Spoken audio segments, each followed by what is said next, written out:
امام ذهبي رحمه الله وی چې سلف به دا خبرم کوله وای که زمونږ څه چرته په کوټه کې او یا زنانه پاتې شي او یا دې خبرې ته سوچ کې زما عزتمندو دا ډېره سخته خبره ده. نن سبا که خواص دي او که عوام دي دې خبرې ته توجه نشته دی. والله العظیم دا ډېره عظیمه ګناه ده او ډېره خطیره ګناه ده. د هغې نه چې یو سړی زنانه ته ګوري د هغې نه خطرناکه ګناه ده چې بېګیري هلک یو سړی د شهوت په نظر ګوري. نو سلفو به ویل که چېرته زمونږ څه په کوټه کې او یا زنانه پاتې شي او یا وایي دومره خطر به دې محسوس نه کړو مونږه، یعنې مونږ ته به دومره خطره د هغه او یا زنانو نه محسوسه نه شي لکه مونږ څه چې یو بېګیري هلک په کوټه کې ناست یو د هغې نه چې څومره خطره محسوسېږي نو دومره خطره به د دې او یا زنانو ته مونږ ته محسوسه نه شي.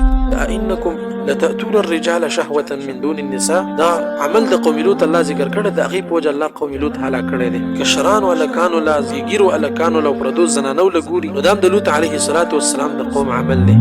سلفو صالحینو به په دې خبره کې ډېره مبالغه کوله چې اعراض کول د هغه هلکانو نه چې د هغې په مخ باندې ګیره نه وي، د هغې سره ناست ځان لګول، د هغې مخ ته کتل او دغه رنګې د هغې سره په ځان لځای کې خبرې کول. امام ذهبي رحمه الله په الکبایر کې لیکلي دي النظرة بشهوة الى المرأة او الامر د الزنا. امام ذهبي رحمه الله وی په الکبایر کې وی نظر کول په شهوت سره ښځې ته او هغه هلک ته چې د هغه په مخ باندې ګیره نه وي او ښایسته هلک وي د هغه مخ ته کتل وی دا زنا ده. الحمد لله رب العالمين والصلاة والسلام على رسول الله الأمين محمد وآله وصحبه أجمعين. أما بعد فأعوذ بالله من الشيطان الرجيم. بسم الله الرحمن الرحيم. قل للمؤمنين يغضوا من أبصارهم ويحفظوا فروجهم. زماد دين إسلام قدر منو عزت منو مسلمانان رونو قرآن كريم کې الله رب العالمين خپل بندگانو او خاص کر مؤمنانو ته فرمایي چې اے مؤمنانو بندگانو د خپل نظرونه ښکته کوي او د خپل نظر حفاظت وکي ويحفظوا فروجهم او مؤمنانو ته الله رب العالمین په دې خبره باندې امر کوي چې مؤمنان د خپل فرجونو عورتونو حفاظت وکي. یعنی دا کوم نظر چې الله رب العالمین درکړی دا په هغه ځای کې استعمال کړه په کوم ځای کې چې تاسو الله رب العالمین امر کړی دی او عورت الله رب العالمین تعالی درکړی دی په هغه ځای کې عورت استعمال کړه چې کوم ځای کې جایز او تعالی شریعت اجازه درکړی دی. یو سړی راولګي دا نظر په غلط ځای کې استعمال کو دا الله رب العالمین نافرمانی کوي دی او د خپل عورت دا په غلط ځای کې استعمالي نو دغم د رب العالمین نافرمانی کوي او دیتا قرآن کې عادون خلق ویل شوی دي فمن ابتغى وراء ذلك فاولئك هم العادون. زما محترمو د بد نظریانو نه یو بد نظری دا هم ده او دا ډیره مهمه موضوع ده مهمه مسله ده چې امت عموما مؤمنان مسلمانان په دې ګناه کې اخته دي خو سباک او پروا په دې ګناه باندې نه لري. عوام او خواص هغه ټول په دې ګناهونو باندې اخته دي چې هغه ګناه د بد نظرۍ ده.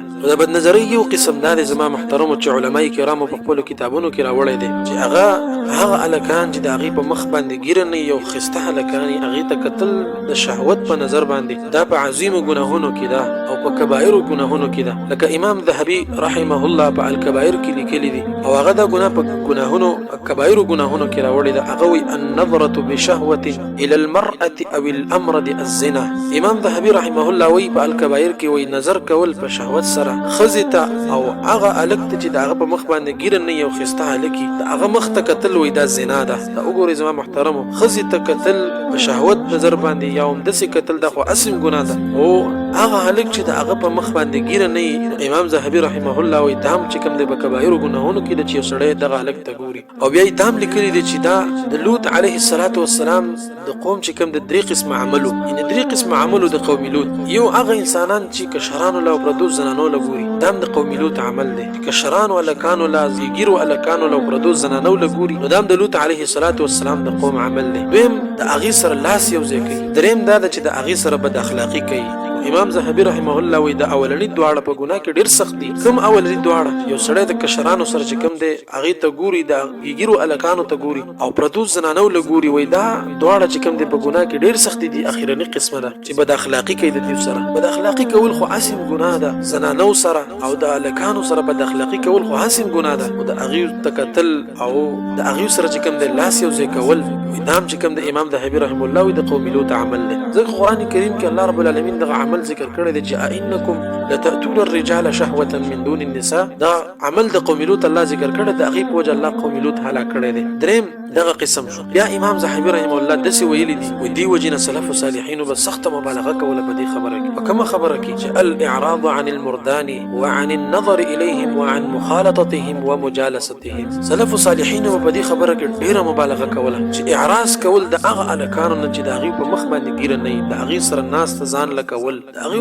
مخ ته کتل او دغه رنګې د هغې سره په ځان لځای کې خبرې کول. وعن النظر الیهم وعن مخالطتهم ومجالستهم، د هغې سره مخالطه، د هغې سره ناسته پاسته د دې نه سلف صالحینو منع کړې ده او په سخته مبالغې سره چې کوم سلفو د دې نه منع کړې ده. حتی امام ذهبي رحمه الله وایي چې سلفو به دا خبره هم کوله وایي که زمونږ څه چېرته په کوټه کې اویا زنانه پاتې شي، اویا دې خبرې ته سوچ وکړئ زما عزتمندو، دا ډېره سخته خبره ده. نن سبا که خواص دي او که عوام دي دې خبرې ته توجه نشته دی. والله العظیم دا ډېره عظیمه ګناه ده او ډېره خطیره ګناه ده. د هغې نه چې یو سړی زنانه ته ګوري، د هغې نه خطرناکه ګناه ده چې بېګیري هلک ته یو سړی د شهوت په نظر ګوري. نو سلفو به ویل که چې ته زمونږ څه په کوټه کې اویا زنانه پاتې شي، اویا وایي دومره خطر به دې محسوس نه کړو مونږه، یعنې مونږ ته به دومره خطره د هغه اویاو زنانو نه محسوسه نه شي لکه مونږ څه چې یو بېګیري هلک په کوټه کې ناست یو، د هغې نه چې څومره خطره محسوسېږي نو دومره خطره به د دې اویا زنانو ته مونږ ته محسوسه نه شي. دا وګورئ زما عزتمندو سلف صالحین چې تاسو وګورئ، والله العظیم نیکان خلکو په امت هغه انسانانو چې الله رب العالمین وایي الا ان اولیاء الله لا خوف علیهم ولا هم یحزنون. د اولیاء کرامو چې څومره صفات هغه په دې سلفو کې موجود وو. تاسو سوچ وکړئ هغې په دې خبره باندې څومره تاکید کړی دی. دغه رنګې حدیث کې راځي د نبي صلی الله علیه وسلم خواله یو وفد راغی، په دغه وفد کې یو کشر هلک او دغه هلک چې کوم دی د دې وفد نه مخکې ولاړو. نبي صلی الله علیه وسلم ویل دا وروسته کړئ. دا وجه څه و چې د الله رسول ویل چې دا هلک مخ وروسته کړئ؟ وجه دا و صحابه کرام وایي موږ له رسول الله صلی الله علیه وسلم تعلیم راکړو په دې خبره باندې. دغه هلک بېګیرو د وفد نه مخکې ولاړو، هسې نه چې څوک په فتنه کې واقع. او وګورئ د الله نبي صلی الله علیه وسلم څومره تاکید کړی دی په دې خبره باندې باید چې مسلمانان غور وکړي او داسې بدنظري د هغې نه ونه شي چې د هغې ایمان ته به خطره جوړه شي. تر دې پورې زما محترم اهل علم دا خبره لیکلې ده چې د هغې سره پاتې کېدل، د بېګیري هلک سره پاتې کېدل که کور کې وي که دوکان کې وي دا حرام دي او داسې حرام دي وایي لکه څنګه چې د پردۍ زنانه سره کېناستل حرام. اهل علم دې پورې تاکید کړی زما محترم. امام ذهبي رحمه الله دا هم لیکلي دي چې د بېګیرو انسانانو کې بعضې داسې انسانان دي، داسې انسانان چې هغه یفوق النساء بحسنه، په زنانو باندې په دې حسن او جمال کې اوچتي، یعنې زنانه دومره نه ښایسته چې دا بېګیري هلک په دې زنانه باندې په حسن کې نور هم اوچتي. وایي داسې هلکان چې کوم دی په دې بېګیرو زنانو کې چې د هغې د بعضې ډېرو زنانو نه چې کوم دی فتنه اوچته وي، د بعضې ډېرو زنانو نه د هغه هلکانو فتنه اوچته وي. دا امام ذهبي رحمه الله لیکلي دي. عمر رضی الله عنه په وخت کې یو کس و جمیل ابن جمیله نوم یې، هغه عمر رضی الله عنه دی ولیدو چې ډېر ښایسته و. عمر رضی الله عنه ویل او عمر رضی الله عنه یو ورځ په لاره باندې روان و، په لاره باندې زنانه و هغې شعرونه وې او په دغه شعرونو کې د دې هلک نوم اخیست. عمر رضی الله عنه ویل چې دا هلک به څوک وي؟ د هغې تلاش یې وکړو چې پته ورته ولګېده چې ویلیدو ډېر ښایسته انسان و. عمر رضی الله عنه ویل دا ویښته چې کوم دی لرې کړي او سر ولکټا کړئ. کله چې ویښته د هغې نه لرې کړل هغه نور هم ښایسته شو. نو عمر رضی الله عنه د هغه باره کې دا حکم جاري کړو چې د داسې ځای ته ولېږئ، داسې ځای ته چې هلته ډېر حسین انسانان وي چې د ده پته په هغې کې چې کوم دی نه لګي او خلک د دې د فتنې نه بچ شي، ځکه د ده فتنه ډېره لویه ده. نو ځکه حکم یې د دواړو یو شی شو. زما عزتمندو دا ډېره عظیمه فتنه ده. امت له مسلمانانو له خواص و عوامو له پکار دی چې دې خبرې ته توجه وکړي او لکه څنګه چې موږ او تاسو د دې خبرې نه ځان ساتو چې پردۍ زنانه ته په بد نظر باندې ونه ګورو، دغه رنګې باید چې مسلمانان مؤمنان د دې خبرې نه ځان وساتي چې پردو هلکانو ته، دغه رنګې بېګیرو هلکانو ته، هغه هلکان چې د هغې په مخ باندې ګیره نه وي، دا هم داسې حیثیت لري او داسې ده لکه ته چې یو زنانه ته ګورې، لکه څنګه چې د زنانه د وجې نه ته په فتنه کې اخته کېږي، نو د دې نه غټه فتنه دا ده چې ته بېګیري هلک ته ګورې او د هغه په کتلو کې چې کوم د ډېره عظیمه فتنه ده او انسان په غټو فتنو کې ولاړېږي. الله رب العالمین دې وکړي چې موږ د دې فتنې نه بچ شو. الله دې وکړي چې امت مسلمه دا کومه فتنې چې په دې امت کې راغلي دي، الله رب العالمین دې موږ ټول مؤمنان مسلمانان د هغه فتنو نه بچ کړي. وبالله تعالى التوفيق وصلى الله تعالى على خير خلقه محمد وآله وصحبه أجمعين.